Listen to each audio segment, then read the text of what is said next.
मेरी माँ मुझे बहुत मारा करती थी। मेरी आंखों के सामने मेरे भाई को गोली मार देती, मेरे बड़े भाई को। ये डर सता रहा था कि ऐसा तो नहीं मैं अपने पिता को भी खो दूंगी, क्योंकि माँ को तो 2019 में मैं ब्रेन हेमरेज के कारण खो चुकी थी।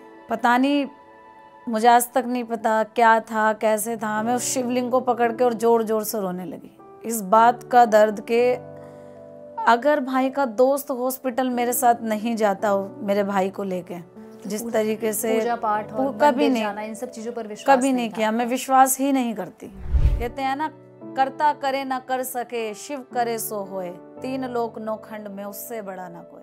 मैं उसमें लकड़ी भी लेकर आती हूँ, उसमें हवन सामग्री भी देती हूँ, गंगा जल भी देती हूँ, देसी घी भी देती हूँ। जो 4 पैरों का जानवर चल रहा है ना, उसमें भी शिव है। रोड पे बैठा हुआ जो मजदूर वर्ग का इंसान भीख मांग के अपना जीवन यापन कर रहा है, उसमें भी शिव है। लेकिन आप इसको थोड़ा मतलब विस्तार से समझाइए कि आपके पास कैसे पहुंचता है वो, आपको कैसे पता चलता कि हमें वहाँ से शव को लाना है। ये ज़िंदगी को इतना सिंपल, इतना साधारण और बिना किसी मोह माया, तो इसमें आप सिर्फ पुरुषों के शव का करती हैं या महिलाएं भी शामिल होती हैं इसमें? और अगर आप महिलाओं के भी करती हैं तो इन दोनों के अंतिम संस्कार में कुछ फ़र्क होता है या दोनों की विधि और वो सेम ही होती है? वैसे बात करूं मैम तो मेरा रिकॉर्ड है, मैं आज तक शमशान से आके नहाई नहीं हूँ। मैं उस चिता से अपना श्रृंगार करती हूँ, उसका अंतिम संस्कार मुफ्त भी नहीं कर सकते। तो शिव क्या है आपके लिए, आप क्या समझाएंगी उसको? अब शमशान की भी जगह अगर महिलाओं ने छीन ली तो फिर पुरुषों को तो जगह ही नहीं मिलेगी ना। आपकी शादी कैंसिल हो गई थी? शादी तो एक बार ही होती है, प्यार भी एक बार होता है, उसके बाद तो तुम टाइम पास कितना ही कर लो।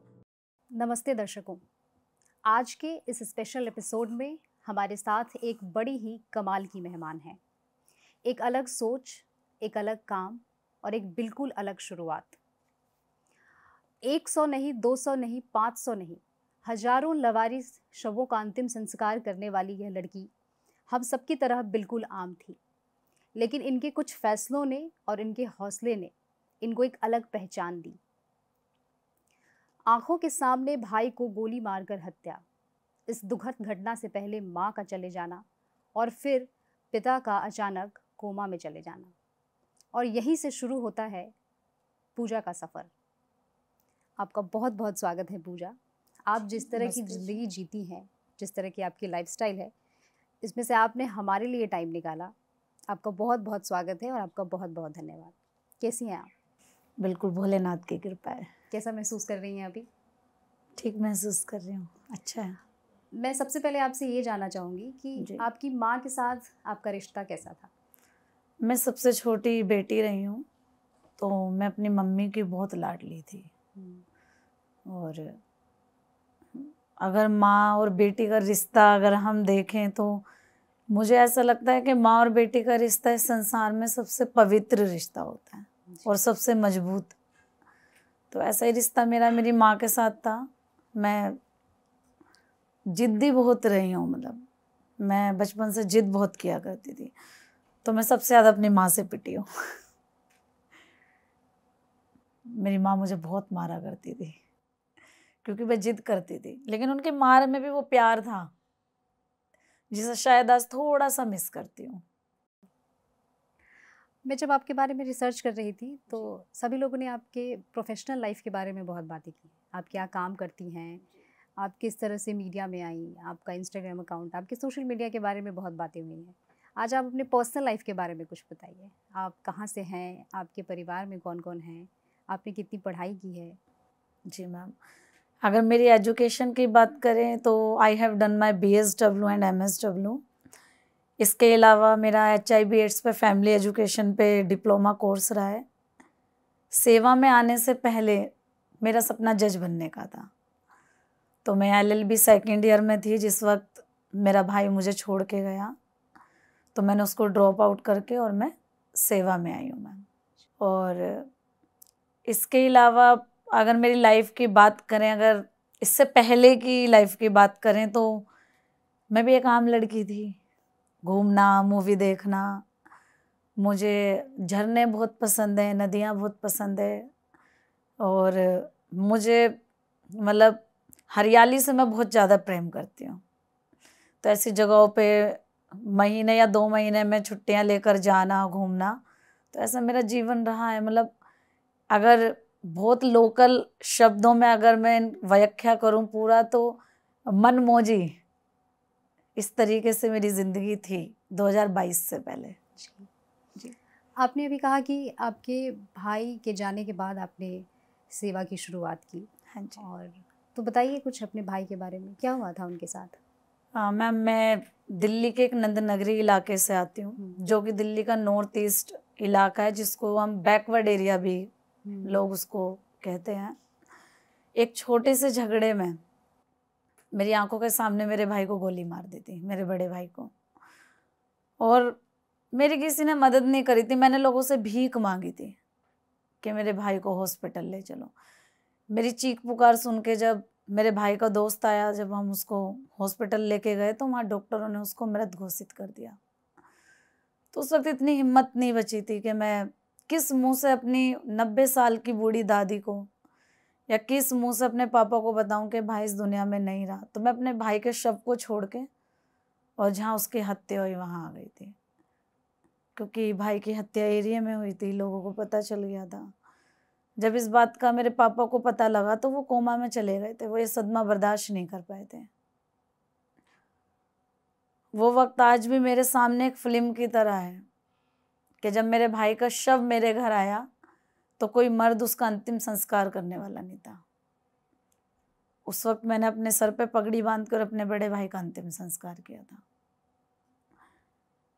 हमारे सनातन धर्म में अंतिम संस्कार के बाद अस्थियां लाने का प्रावधान है। मतलब पंडित जी जो भी दिन निर्धारित करते हैं, हम उस दिन अस्थियों को लेने जाते हैं। ऐसे ही मैं भी अपने भाई की अस्थियों को लेने शमशान गई थी।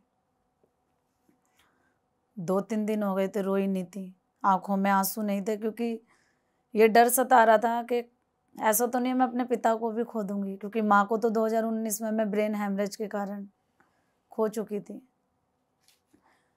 मैंने मैम शमशान में पैर रखा तो मैं देखती हूँ कि शिवलिंग है, शिव का मंदिर बना हुआ है। हालांकि मैंने कभी भगवान को नहीं माना, मैं कहती थी ये तो पत्थर की मूर्ति है।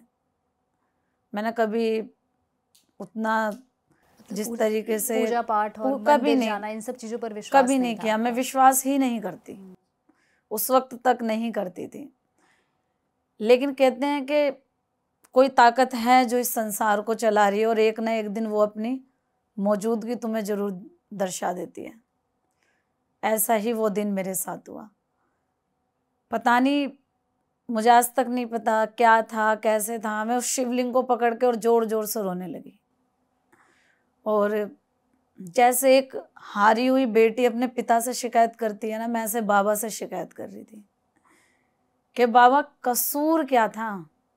मेरी माँ छीन ली, मेरा भाई छीन लिया, मेरे पिता कोमा में, मुझे पता ही नहीं है मैं दोबारा उनको जिंदगी में देख पाऊंगी या नहीं देख पाऊंगी। क्यों पता नहीं मैम मुझे क्या हुआ। मैं वहां से उठी और अपने भाई की चिता पे चली गई, और उसकी जो राख थी उसको अपने चेहरे पे, अपने बालों में, अपने बदन पे मलने लगी। ये देखते हुए ना वहां पे एक पंडित जी ने मेरी वीडियो बना ली, लेकिन उस वक्त मैं एक प्रण ले रही थी।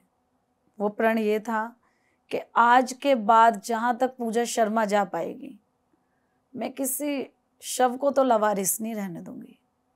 क्योंकि मेरे दिल और दिमाग पर एक बात बहुत गहरा असर छोड़ गई थी, वो ये कि अगर भाई की हत्या एरिया में नहीं हुई होती तो मैं वो हिम्मत कभी जुटा नहीं पाती कि मैं दादी या पापा को ये बता पाती कि भाई इस दुनिया में नहीं रहा। शायद मेरे भाई को लवारिसों में जला देते, तो वो भी तो किसी के भाई होंगे ना जो रोडों पे पड़े हैं। वो भी तो किसी के भाई होंगे जिनका नहीं पता लग पाता। क्योंकि मैम मेरा ऐसा मानना है कि जिसने जन्म लिया वो लवारिस नहीं हो सकता, उसको एक माँ ने जन्म दिया है। पता नहीं उसके जीवन की क्या वो दर्द भरी कहानी रही कि आज वो अपने आखिरी वक्त पे अकेला है। तो लवारिस तो वो है ही नहीं। मैम बस वहां से इस सेवा की शुरुआत हुई। मैं सच बताऊं तो इसके पीछे किसी मजबूत लड़की का हाथ नहीं है। ये सेवा उस हारी हुई बहन ने शुरू करी थी जिसकी आंखों के सामने बेकसूर उसके भाई को मौत के घाट उतार दिया गया और वो अपने भाई को बचा ना पाई। मैं वो हारी हुई बहन थी कि जिसकी आंखों के सामने डॉक्टर ने उसको मृत घोषित कर दिया और मैं कुछ भी नहीं कर पाई, सिर्फ इतना कि मैं उसको छोड़ के और वहां आ गई जहां उसकी हत्या हुई थी। एक छिपकली और कॉकरोच से डरने वाली लड़की आज दर्जन भर लाशों के बीच में उनका अंतिम संस्कार कर रही होती है।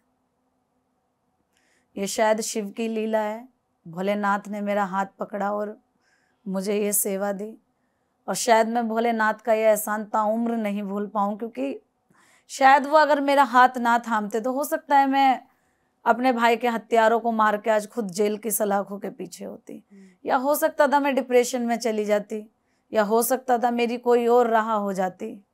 लेकिन बाबा ने मुझे उस वक्त थामा जिस वक्त मैं टूट चुकी थी। आपने अभी कहा कि आपके भाई की मौत के बाद आपने ये सेवा शुरू की। जी। आप कितने साल की रही होंगी तब? मेरी 26 वर्ष उम्र थी मैम। अच्छा, तो उस समय आप अंतिम संस्कार से क्या समझती थी? उस समय आपको क्या महसूस हुआ, या फिर आपने क्या ऐसा सोचा जिसके बाद से आपने इस सेवा की शुरुआत की? मैम, दर्द था वो, सिर्फ भाई को खोने का दर्द, इस बात का दर्द के अगर भाई का दोस्त हॉस्पिटल मेरे साथ नहीं जाता हो मेरे भाई को लेके, तो मैं कभी घर पे नहीं बता पाती कि भाई इस दुनिया में नहीं रहा, तो मेरे भाई को ना लवारिस में जला देते। सिर्फ ये एक दर्द था जिसने इतनी बड़ी सेवा का रूप लिया। मैम, आप इतने सालों बाद, आप इतने सालों से ये काम कर रही हैं जी, तो अभी आप अंतिम संस्कार से क्या समझती हैं? आपको क्या लगता है? अंतिम संस्कार हमारे लिए उतना ही जरूरी है जैसे हमें अपना जीवन जीने के लिए खाना। क्योंकि अगर मैं अपने शास्त्रों की बात करूं, सनातन संस्कृति की बात करूं, तो एक इंसान को उसकी अंतिम यात्रा उसी डिग्निटी के साथ होनी चाहिए जिसका वो हकदार है। क्योंकि मरने के बाद तुम उसे जानवर का तो दर्जा नहीं देते, मरने के बाद भी होता तो वो इंसान ही है।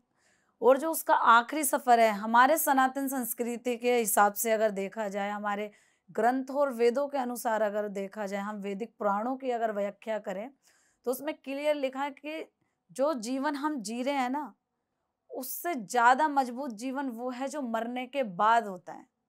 यानी कि जब ये आत्मा परमात्मा से मिलते, क्योंकि आत्मा अजर और अमर है।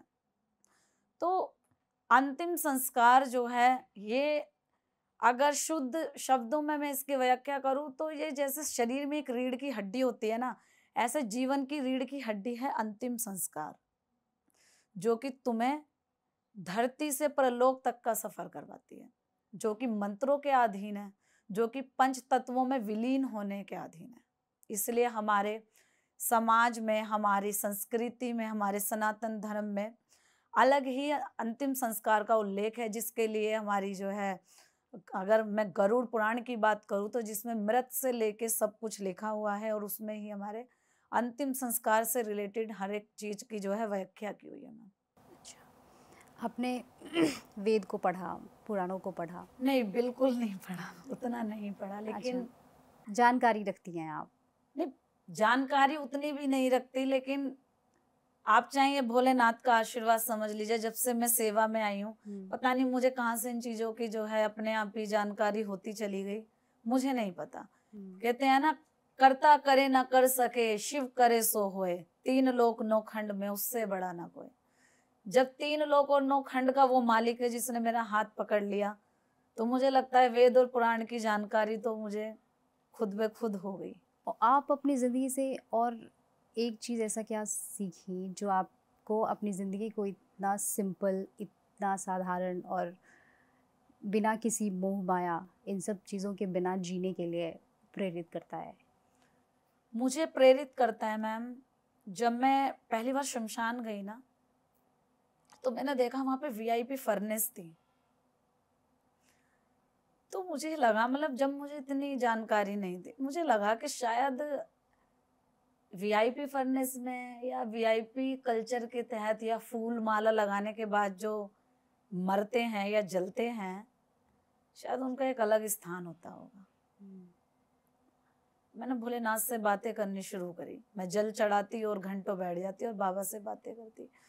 कहते हैं कि भोलेनाथ को तुम सिर्फ महसूस कर सकते हो, उन्हें कभी देख नहीं सकते।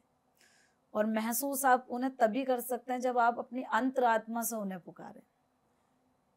फिर मुझे एक जवाब आया कि ये जो वीआईपी कल्चर आया अंतिम संस्कार का, ना तो उन्होंने सोने की लकड़ी से अपना अंतिम संस्कार कराया और ना सोने का वो बना पाए गंगाजल, और ना ही सोने की भस्म से उन्होंने किसी भी हवन सामग्री का जो है उल्लेख ला पाए।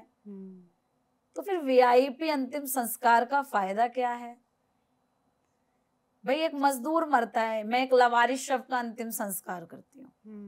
मैं उसमें लकड़ी भी लेकर आती हूँ, उसमें हवन सामग्री भी देती हूँ, गंगा जल भी देती हूँ, देसी घी भी देती हूँ, और जो हमारे सनातन धर्म में है तुलसी, क्योंकि शमशान पे तुलसी मौजूद नहीं होती तो मैं तुलसी माला भी प्रत्येक शव को देती हूँ।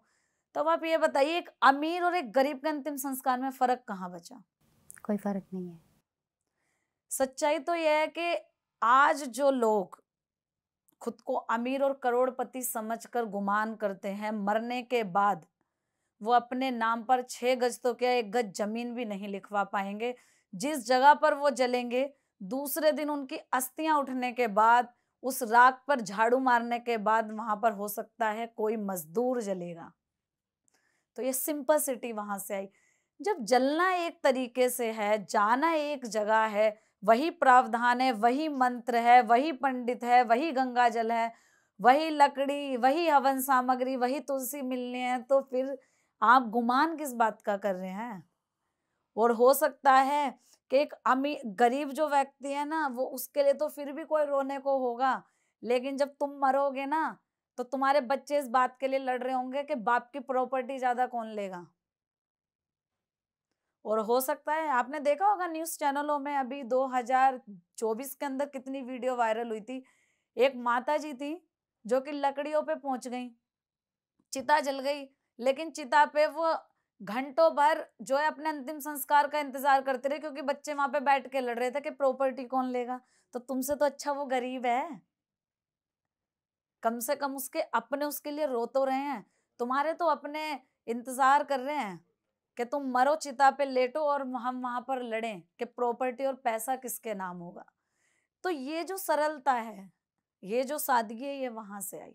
आप शायद ही कोई ऐसी बात है जो बिना शिव के नाम के बिना बोलती हैं, मतलब आप बहुत मानती हैं उनको।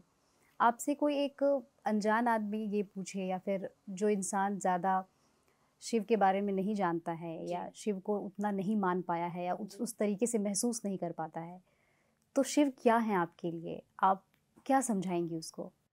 शिव क्या है? शिव मेरा जीवन है, मेरा भाई है, मेरे पिता है। मैं अगर एक शब्द में बोल दूं तो सब कुछ, मेरा जो जीवन है वो शिव से जुड़ा हुआ है। मुझे जीवन दान देने वाले शिव है, और मैं उनके आभारी हूं कि उन्होंने मुझे अपनी शरण में लिया। मैं आभारी हूं कि उन्होंने मुझे इतनी बड़ी सेवा दी। अगर मैं शिव की व्याख्या करूं, जो लोग शिव को नहीं समझ पाए, पहला, शिव की पूजा सबको नहीं मिलती। अगर आप उनकी पूजा कर रहे हैं ना, तो आपने नहीं, उन्होंने तुमको पूजा है।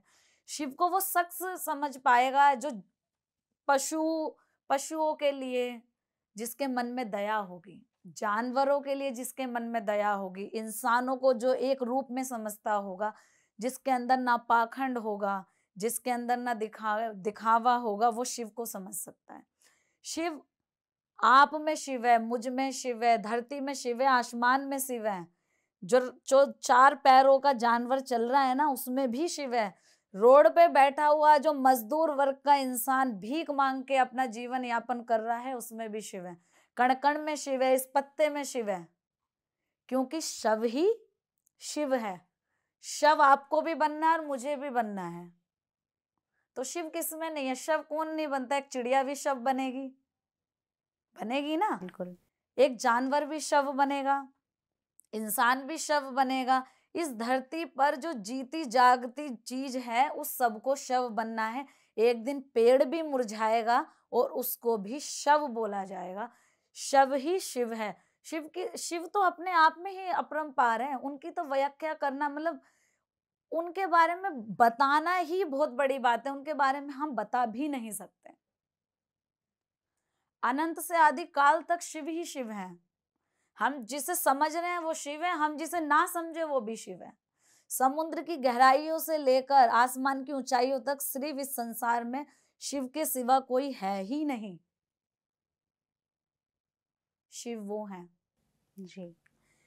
जब सती जल रही थी ना तो शिव शांत थे, लेकिन उनके अंदर इतनी आग थी कि वो चाहते तो 1 मिनट में इस ब्रह्मांड को जलाकर रख देते, लेकिन वो शांत इसलिए थे क्योंकि वो दयालु हैं। वो शिव है। पूरी पृथ्वी को जो 1 मिनट में भस्म करने की ताकत रखते हुए भी शमशान में जाकर और उस राख को तन पे मलकर और शांत बैठे हैं, वो शिव है। दुनिया की ताकत होने के बाद, 3 लोक नौखंड के मालिक होने के बाद, जो सिर्फ बेल पत्र पर खींचे चले आते हैं, एक लोटा जल से खींचे चले आते हैं, वो शिव है। किसी भी भगवान की पूजा करने के लिए तुमको टाइम चाहिए, शुद्धता चाहिए। शिव एक ऐसे भगवान है कि जिसे तुम शमशान से जाके पूज लो, बच्चा पैदा होने के बाद पूज लो, गंदे पूज लो, जिसपे तुम कुछ भी किसी भी तरीके से पूजा कर लो, 1 लोटा जल चढ़ा के पूजा कर लो, दूध चढ़ा के पूजा कर लो, सिर्फ तुम्हारे मन में वो शिव के प्रति मान सम्मान होना चाहिए। शिव एक सिर्फ इस पूरे ब्रह्मांड में शिव एक ऐसे भगवान है जो तुम उनको श्रद्धा से, तुम पे कुछ नहीं है ना, तुम उनको श्रद्धा से अर्पण करना चाहते हो, अपनी श्रद्धा से फूल अर्पण कर दो, श्रद्धा से गंगा जल अर्पण कर दो। वो सिर्फ श्रद्धा के भूखे हैं। शिव वो है। वो जिसका हाथ थाम ले ना, वो जिसका हाथ थाम ले, वो कंकड़ ना मोती बनकर उभर जाता है। और मैं आपके सामने जीती जागता उदाहरण हूं कि जिस लड़की की औकात नहीं थी, जिस लड़की की कोई हैसियत नहीं थी, एक नंद नगरी जिसको लोग एक पुनर्वास एरिया के नाम से जानते हैं, आज उस एरिया की लड़की को 190 देशों के लोग जानते हैं और उसकी मिसाल देते हैं। वो शिव की ही कहते हैं ना, शिव की ही कृपा है। वो शिव हैं। उनके बारे में मैं बता भी नहीं सकती। उनके बारे में जितना बताऊं ना, मेरा शायद जीवन खत्म हो जाए, शायद मैं उनके बारे में बता नहीं पाऊंगी। फिर भी आपने बहुत सुंदर से बताया, बहुत अच्छा बताया आपने।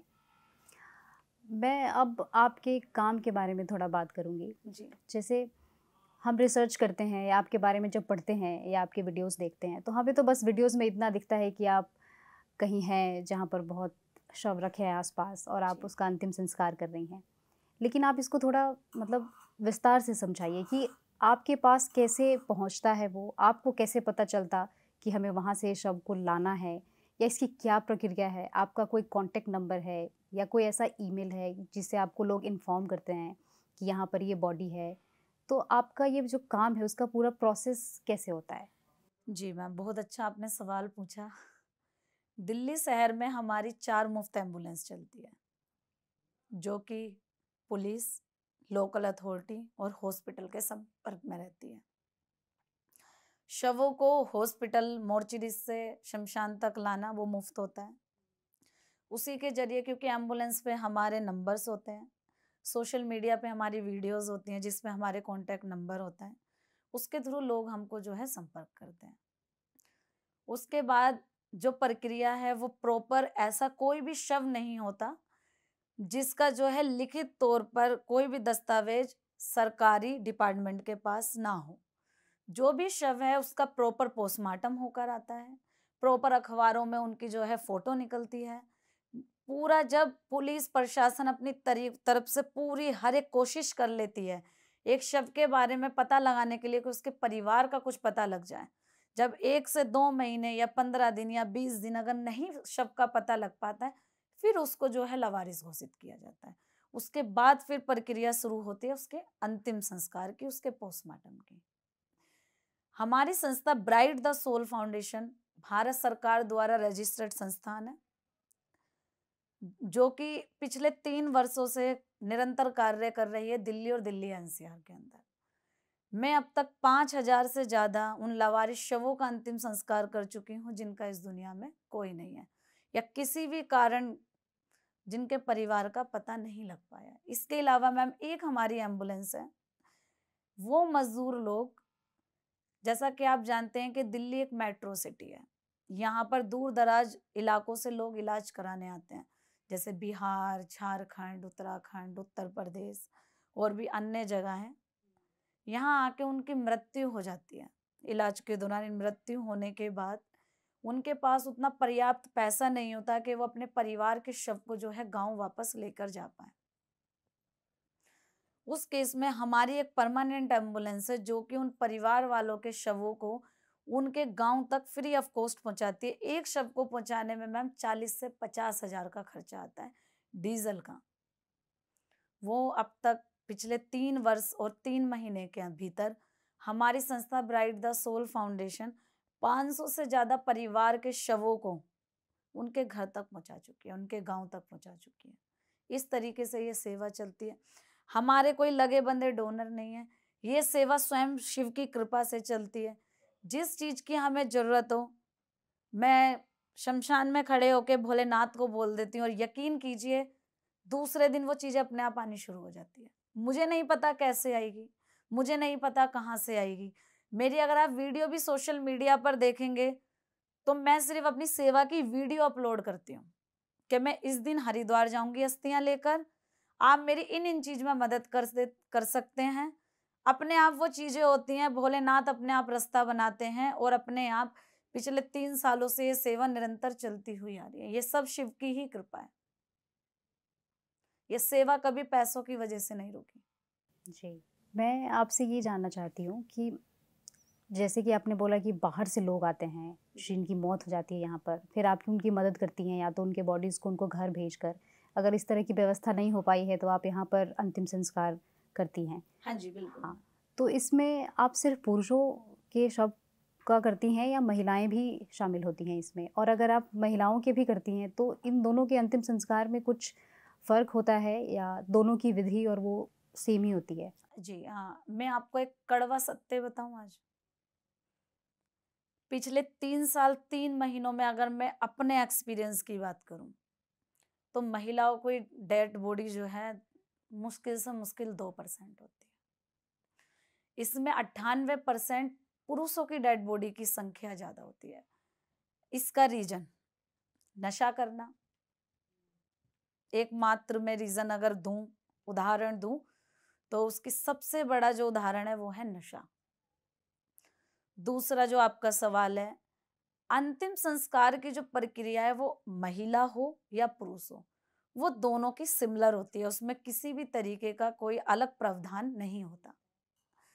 धर्म की अगर मैं बात करूं, मैं अपने हाथों से 500 से ज्यादा मुस्लिम शवों को दफना चुकी हूँ। क्रिश्चियन 300 से ज्यादा क्रिश्चियनों को दफन कर चुकी हूँ। जो मृत क्रिश्चियन है जिनके परिवार का नहीं पता लग पाया है, या फिर कोई मुस्लिम है जिसके परिवार का नहीं पता लग पाया, तो उनका जो अंतिम संस्कार या दफन करने की क्रिया है वो उनके धर्म के अनुसार ही होती है। अच्छा, तो आप मुस्लिमों को मैं उनके अपने धर्म हाथ के से कब्र खोदती हूँ। अगर आप मेरे सोशल मीडिया पे जाएंगे, अच्छा, आप देखेंगे मैं अपने हाथों से कब्र खोदती हूँ बाकायदा। मुस्लिम्स में अगर कोई मुस्लिम इस शो को देखेंगे तो वो बखूबी बता पाएंगे कि जब मुस्लिम मरता है तो अगर महिला मरी है तो महिला, पुरुष मरा है तो पुरुष, इनकी में गुसल होता है। अच्छा, उनका गुसल करने के पश्चात जो मौलाना जी है वो आखिरी नमाज पढ़ने आते हैं। आखिरी नमाज पढ़ने के बाद ही उनकी जो है दफन की क्रिया, इत्र और जैसे हम गंगा जल बोलते हैं ऐसे में इनका झिमझिम ऐसे कुछ पानी, मतलब मैं उसका नाम नहीं ले पा रही हूँ, ऐसी कुछ है। उसकी पूरी एक प्रक्रिया होती है इनकी, वो प्रक्रिया पूरी फॉलो की जाती है। ठीक इसी तरीके से क्रिश्चियनों के अंदर भी गुसल की तो नहीं, उनकी में एक दूसरी प्रक्रिया होती है। वो प्रक्रिया होने के बाद जो है बाइबल पढ़ी जाती है, जो कि पादरी साहब आके पढ़ते हैं। और बाइबल पढ़ने के बाद ही जो है उनको एक लकड़ी का ताबूत होता है, उसमें शव को रखकर और फिर उसको मिट्टी में जो है दफन करने की प्रक्रिया होती है। जो अगर हमें किसी का जो है धर्म पता लग जाए तो हम उसका जो अंतिम संस्कार उसके धर्म से और पूरी प्रक्रिया को निभाते हुए करते हैं। जी। आपने कभी शमशान घाट में रात गुजारी है? बहुत बार। जून 2024 में शवों की संख्या बहुत ज्यादा थी, तो मैं शमशान से ही अपने घर पे रात को 3-3 बजे लौटी हूँ। और ये जो लोगों ने भूत प्रेत की जो धारणाएं बनाई हुई है, ये हाँ, लोग डरते सरासर हैं, झूठ है। आस-पास जाने से भी बिल्कुल घबराते झूठ है। हैं। ये बिल्कुल झूठ है। कोई भूत प्रेत जैसी चीज इस धरती पे नहीं है। इस धरती पे सिर्फ भगवान है। और देखिए, कर्म लेकर कहाँ जाओगे? कर्म तो भोगने पड़ेंगे ना। आप भगवान के दरबार पे जाकर जो है पैसा तो नहीं चढ़ाओगे, क्योंकि वहां पर तो रिश्वत नहीं चलती। वहां पे कर्म लिखे जाते हैं, सिर्फ कर्म। ये लोगों ने गलत धारणा है। आप मुझे एक चीज बात बताइए, आज मैं लोगों से, सबसे मेरा सवाल है आपसे, इस स्टूडियो में बैठे लोगों से, जो जो लोग आपका ये शो देखेंगे, मैं आज सबसे एक सवाल पूछती हूँ। कहते हैं कि कैलाश पर्वत पर स्वयं भोलेनाथ बैठे हुए हैं। कहा जाता है, हमारे वैदिक पुराणों में लिखा है। और उस कैलाश पर्वत को आज तक कोई चढ़ नहीं पाया। सिर्फ एक व्यक्ति चढ़ा था, जो कि जापान का था, जिसका नाम था मेलारेपा। उसने जो है अ, आराधना करी थी शिव की, उसके बाद ही वो चढ़ पाया था। उसके बाद कोई दूसरा व्यक्ति नहीं चढ़ पाया कैलाश पर्वत पर। क्यों? क्योंकि कहते हैं कि जब वहां पर चढ़ते हैं तो उम्र तेजी से बढ़ने लगती है। और वहां से आने के बाद जो व्यक्ति वहां चढ़ने की कोशिश भी करता है, उसकी मृत्यु हो जाती है, क्योंकि उम्र तेजी से बढ़ने लगती है। अब आप बताइए, दूसरी तरफ ये बोला जाता है कि एक व्यक्ति मरने उपरांत जब वो पंच तत्वों में विलीन हो जाता है, तो वो शिव के धाम यानी कि कैलाश पर्वत जाने योग्य बन जाता है। मैं सबकी बात नहीं कर रही हूँ यहाँ पर। मैं उन लोगों की बिल्कुल बात नहीं कर रही हूँ जो जीवों के प्रति क्रूरता दिखाते हैं। मैं उन पुण्य आत्माओं की बात कर रही हूँ जो जीवों के प्रति बहुत संवेदनशील है, जो इंसानों के प्रति बहुत संवेदनशील है। वो कैलाश पर्वत जाने योग्य बनते हैं। जो रास्ता पंच तत्वों में तुम्हें विलीन करने के बाद और शिव से मिलाएगा, आप बताइए वो शमशान अशुद्ध कैसे हो सकता है? मेरा रिकॉर्ड है मैम। गर्मी की तो मैं बात नहीं करती, क्योंकि गर्मी के कारण आके नहाना पड़ता है, क्योंकि गर्मी लगती है, पसीनों में होते हैं हम। क्योंकि मैं भट्टी के सामने रहती हूँ, और उस भट्टी की बोले तो 1500 से 2000 जो है सेल्सियस उसका वो होता है, तो नहाना पड़ता है, पसीनों में नहाए हुए होते हैं। लेकिन मैं अगर वैसे बात करूं मैम, तो मेरा रिकॉर्ड है, मैं आज तक शमशान से आके नहाई नहीं हूँ। मैं उस चिता से अपना श्रृंगार करती हूँ। कहते हैं ना, महिला स्त्री 16 श्रृंगार करती है। मैं उस चिता से अपना 16 श्रृंगार करती हूँ। मैं आज तक नहीं नहाई हूँ। इस कारण से तो नहीं नहाई हूँ कि मैं शमशान से आई हूँ।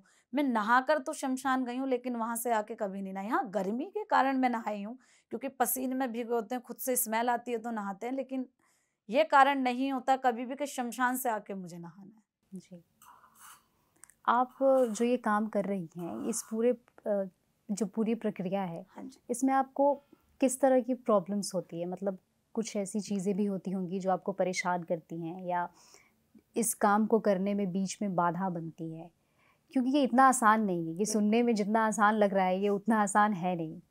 ये बहुत ही एक अलग काम है, जिसको करने के लिए हिम्मत तो चाहिए ही, बाकी सामने वाले लोगों को फेस करना और उनको एक जवाब देना भी ज़रूरी होता है। कई बार आप पर बहुत सारे सवाल उठते होंगे। बिल्कुल मैम, आज हाँ। भी उठते हैं। हाँ, तो आप इनको कैसे सँभालती हैं? मैं ऐसे लोगों के बारे में सोचती ही नहीं हूँ। देखिए, मेरा मानना ये है कि ये सेवा मुझे किसी इंसान ने नहीं दी। ये मुझे उस 3 लोगों के मालिक ने दिया, जो चाहता था कि मैं इस सेवा को करूँ।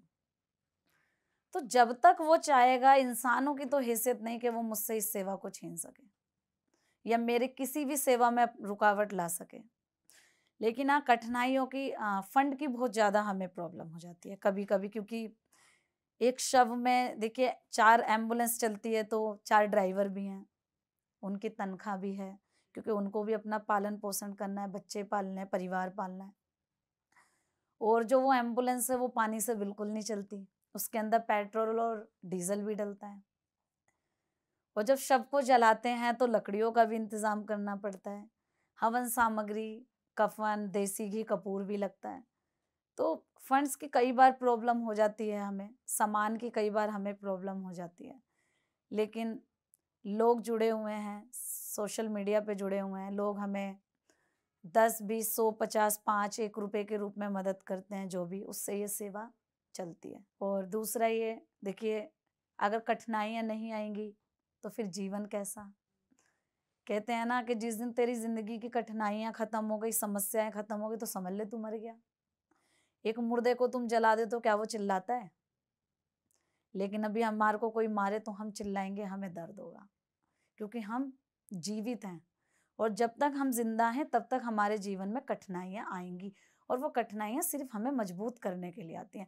उससे किसी को भी डिप्रेशन में आने की जरूरत नहीं है। मजबूती से सामना करो, क्योंकि जीवन है, कठिनाइयों से सीखोगे। और कभी कभी तुम्हारे जीवन में भगवान कठिनाइयाँ इसलिए देता है कि हो सकता है कि वो तुम्हें आजमा रहा हो कि मैं इसको जो जीवन में कोई सेवा देना चाहता हूँ या इसका जो जीवन बदलना चाहता हूँ, क्या ये उसको संभाल पाएगा या नहीं। कठिनाइयाँ ऐसे नहीं आती हैं, वो तुम्हारे जीवन को बदलने के लिए आती है। तो कठिनाइयों से घबराना नहीं चाहिए, कभी नहीं घबराना चाहिए।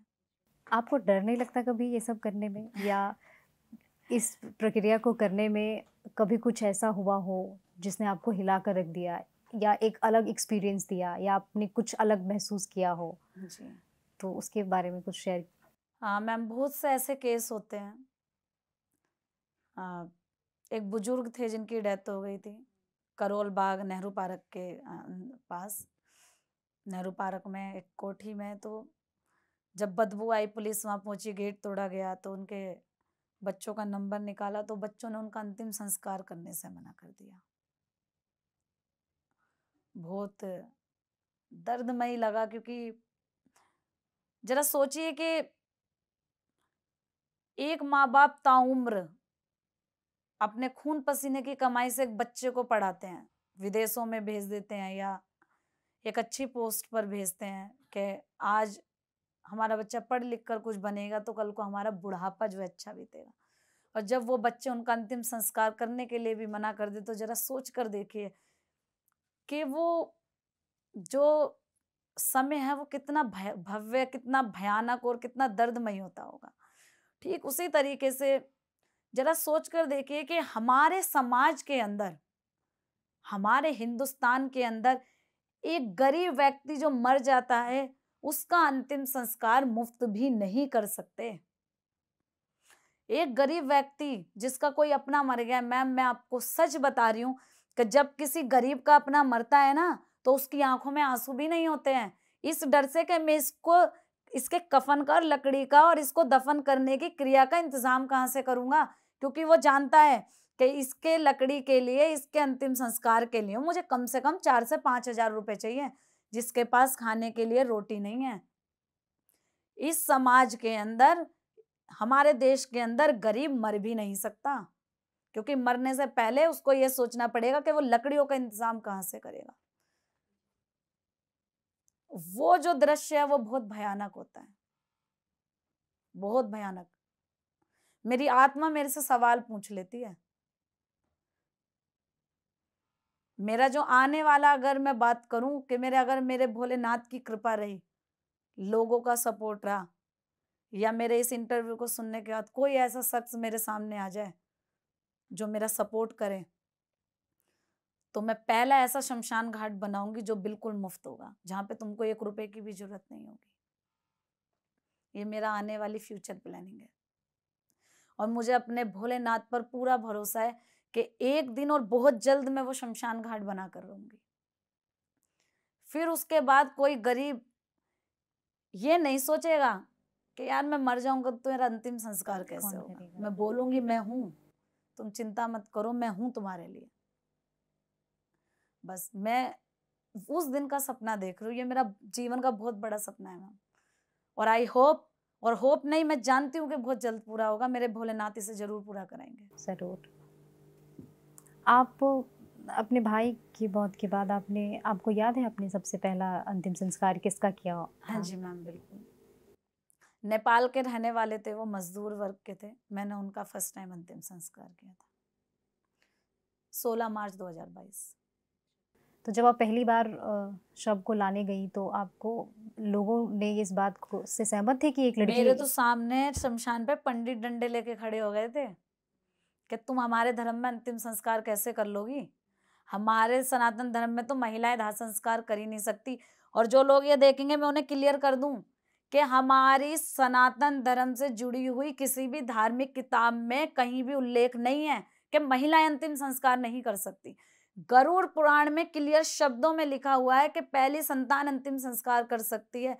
हालांकि उसमें लड़के से अंतिम संस्कार करने के बहुत से लाभ बताए गए हैं, लेकिन वहां पर भी कहीं नहीं लिखा कि लड़के अंतिम संस्कार नहीं कर सकती। इसलिए अपने घर की बेटियों को शमशान जाने के लायक बनाओ, उन्हें शमशानों में भेजो और उनको यह दर्जा दो कि वो तुम्हारा अंतिम संस्कार करके मानसिक रूप से मजबूत बने, क्योंकि महिलाओं को शारीरिक रूप से मजबूत होने की जरूरत नहीं है। महिला तो पैदाइशी शारीरिक रूप से मजबूत है। अरे भाई, बच्चे को पैदा कौन करती है बताइए? औरत करती है ना। तो शारीरिक रूप से पुरुष मजबूत है या औरत मजबूत है? औरत को मानसिक रूप से मजबूत होने की जरूरत है। औरत मानसिक रूप से तब मजबूत होएगी जब तुम उनको शमशान और ऐसी जगहों पे जाने योग्य बना दोगे जहां पर तुम उन्हें रोकते हो। ये तो पुरुष प्रधान समाज ने महिलाओं को जो है आप पीछे रखने के लिए कि अगर अब बताओ, जो लड़कियां फाइटर प्लेन उड़ा रही हैं, लड़कियां मुख्यमंत्री बन रही हैं, हमारे देश की प्रधानमंत्री बन रही हैं, लड़कियां जो है फौज में जा रही हैं, डॉक्टर बन रही हैं, इंजीनियर बन रही हैं, लोको पायलट बन रही हैं, हर चीज बन रही हैं।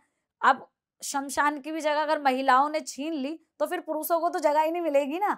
तो कहीं तो महिलाओं को रोकेंगे ना।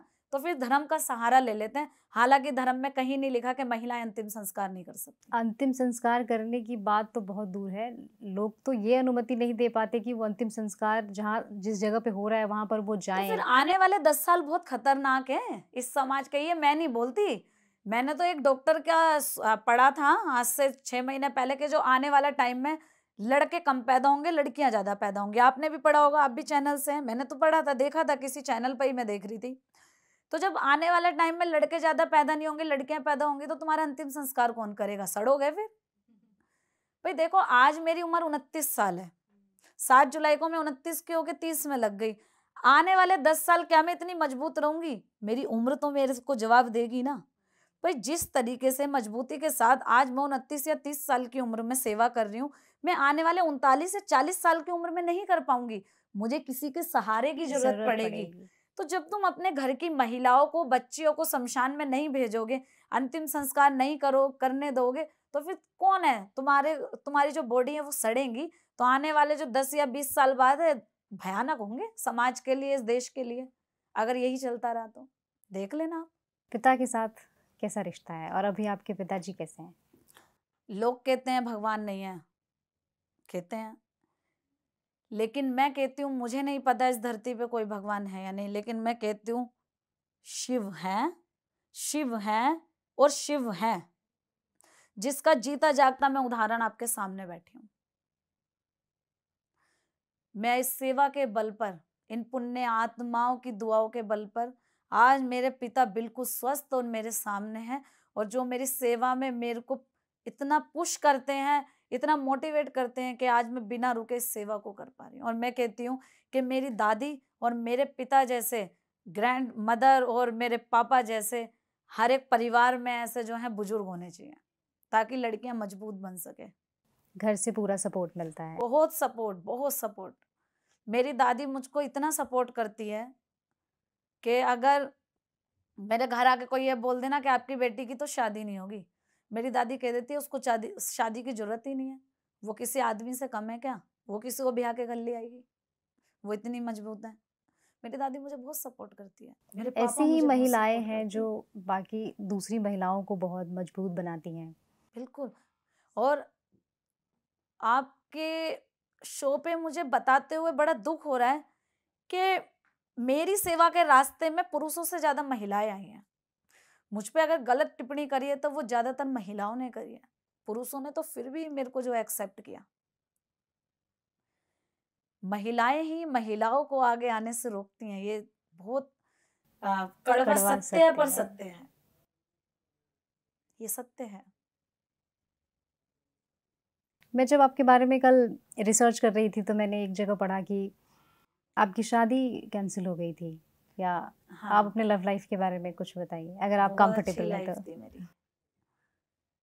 हम एक दूसरे से बहुत प्यार किया करते थे, और शायद उसके जाने के बाद मैं कभी कुछ किसी और के बारे में कुछ सोच भी नहीं सकती। क्योंकि देखिए, शादी तो एक बार ही होती है, प्यार भी एक बार होता है, उसके बाद तो तुम टाइम पास कितना ही कर लो, लेकिन शादी और प्यार जिंदगी में एक ही शख्स से होता है और एक बार ही होता है, दोबारा नहीं होता। ठीक है, सबकी अपनी मजबूरियां होती हैं, मैं किसी को गलत नहीं बोल सकती। सेवा में आई तो मेरे सामने ऑप्शन रख दिया गया, शादी या सेवा, तो मैंने शादी को छोड़कर अपनी सेवा को चुना और मैं इस सेवा को आगे बढ़ा रही हूँ। तो आगे आपका कोई ऐसा प्लान नहीं है कि आप अपनी ज़िंदगी कैसे जीना चाहती हैं? मेरा जीवन मैम भोलेनाथ के हाथों में है। उन्होंने जो मेरे लिए सोचा, वो मेरे लिए जो करेंगे वो बहुत अच्छा करेंगे, मैं जानती हूँ। मेरा ऐसा कोई प्रण नहीं है कि मैं शादी नहीं करूंगी, और ऐसा भी प्रण नहीं है कि मैं शादी जरूर करूंगी। जो करेंगे वो भोलेनाथ करेंगे, मैं जानती हूँ वो वही करेंगे जो मेरे लिए बेहतर होगा। क्योंकि मैं देखूंगी तो सिर्फ कल तक देख सकती हूँ, मैं अपना कल देख सकती हूँ, लेकिन वो मेरा फ्यूचर देखते हैं, उन्हें पता है कि मेरे लिए क्या सही और क्या गलत है। तो मेरा तो जीवन उनके हाथ में, वो मेरे लिए जो करेंगे मैं जानती हूँ बहुत अच्छा करेंगे। आप अपनी ज़िंदगी में खुश रहती हैं, शांति महसूस बहुत करती हैं? खुश। मैं इस दुनिया की सबसे खुशकिस्मत लड़की हूँ जिसकी जिंदगी में इतना सुकून है कि शायद मुझे लगता है किसी और इंसान के जीवन में इतना सुकून हो ही नहीं सकता। क्योंकि सबसे ज़्यादा ज़रूरी यही है कि आप अंदर से सुकून महसूस कर रही हैं कि नहीं। वो शमशान जहाँ लोग जाने से कतराते हैं, मैं वहाँ घंटों उन शवों के बीच में होती हूँ, उनसे बातें करती हूँ। मैं वहाँ बैठ के अपने भोलेनाथ से बातें करती हूँ। मैं उनसे पूछती हूँ कि मुझे पता है कि तुमको एक माँ ने जन्म दिया था, लेकिन पता नहीं तुम्हारी क्या वो दर्द भरी कहानी थी, आज तुम अकेले हो, कि तुम्हारे लिए कोई रोने वाला नहीं है, तुम्हें कोई कंधा देने वाला नहीं है, लेकिन आज मैं तुम्हारे लिए खड़ी हूँ। मेरे लिए वो जीवन का सबसे बड़ा सुकून है। उससे बड़ा सुकून मेरे जीवन में कोई हो ही नहीं सकता। मैं बहुत बहुत खुशकिस्मत लड़की हूँ सच में, कि भोलेनाथ ने मेरा हाथ थामा। एक इंसान मुझे देगा तो क्या दे सकता है, लेकिन मेरा भोलेनाथ मुझे हर वो चीज देता है जो मैं उससे मांग लेती हूँ, हर चीज देता है। आपकी हिम्मत को बहुत सलाम है पूजा। आप जैसी लड़कियां ही बाकी समाज की लड़कियों को हिम्मत देती हैं और वो कुछ नया करने के लिए सोच पाते हैं। आप अपने बिजी शेड्यूल से हमारे पास आई, हमसे बात किया आपने, उसके लिए बहुत बहुत धन्यवाद। आपसे बात करके बहुत अच्छा लगा। ऐसा लग रहा है कि आसपास एक कोई नई एनर्जी आ गई है, ऐसा महसूस हो रहा है। मुझे बहुत अच्छा लगा आपसे बात करके। हमारे दर्शकों को बहुत अच्छा लगेगा आपको सुनकर, और आपको आगे की ज़िंदगी के लिए बहुत बहुत शुभकामनाएं। हाँ, मैं एक स्पेशल मैसेज अगर आपकी अनुमति बिल्कुल हो तो बिल्कुल, मैं आप लोगों को एकदम जरूर देना कंफर्टेबल होकर चाहूंगी। बताइए। मैं आज पहली बार, मैं बहुत कम है कि मैं किसी के आगे हाथ जोड़ूं भोलेनाथ के सिवा, लेकिन आज मैं आपके चैनल के जरिए सबके आगे हाथ जोड़ के कह रही हूँ कि अगर भगवान को पाना है ना, तो पशुओं के साथ क्रूरता मत करो, उनके प्रति निर्मल रहो। आज मैं देख रही हूँ, मतलब मेरे को जीवों से बहुत प्रेम है, मैं बहुत प्यार करती हूँ जानवरों से। मैं आज देख रही हूँ कि जानवरों के प्रति जो तेजी से क्रूरता बढ़ती जा रही है, उसके बाद आप ये सोचते हैं कि भगवान आपकी पुकार को सुनेगा। आप बिल्कुल गलत हैं, क्योंकि ऊपर बैठे हुए उस भगवान के लिए हम सब सिर्फ जीव हैं। आप इंसान तभी बनेंगे जब आप दयालु बनेंगे। तो मैं हाथ जोड़ के बोल रही हूँ, प्लीज़ उन जीवों को बख्श दो, उनके लिए दया दिखाओ, और अपना जो आने वाला जीवन है उसको सुखमय बनाओ। और कान पकड़ लो कि जो गलती हो गई वो हो गई, कि भगवान जो गलती करनी थी कर ली, लेकिन अब जो है हमारा जीवन सुखमय हो, हम इन बेजुबान जानवरों के प्रति जो है दया दिखाएं। बस मैं इतना है, और मैं आपसे मैम आप हाथ जोड़ के विनती कर रही हूँ कि मेरे इस स्पेशल मैसेज को ज़रूर लोगों तक पहुँचाना, ताकि लोग जो है इन जीव जंतु के प्रति थोड़े दयालु बने, क्योंकि दिन प्रतिदिन इनके साथ बहुत क्रूरता बढ़ती जा रही है। प्लीज़ मैं हाथ जोड़ के बोल रही हूँ, प्लीज़। जितनी खूबसूरत आप बाहर से हैं, उतना ही खूबसूरत आपका दिल है। आपके इस मैसेज से लोगों को बिल्कुल आपकी बात समझ आएगी और हम ज़रूर दिखाएंगे इस मैसेज को। धन्यवाद आपका।